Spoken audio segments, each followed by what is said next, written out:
ODOT is laying out changes that it could have to make without additional funding from the state. Last summer, the legislature passed House Bill 3991 to help fund ODOT. Enough signatures were collected to refer the bill to the November ballot, delaying much of the new funding. Now, the governor is asking for the repeal of the bill during the upcoming legislative session and called on lawmakers to address ODOT's funding gap.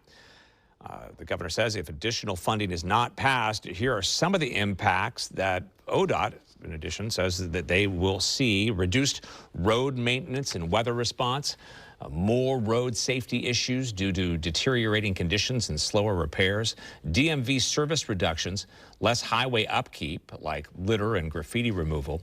ODOT says it will not issue layoff letters until after the legislative session ends and the final funding gap is defined.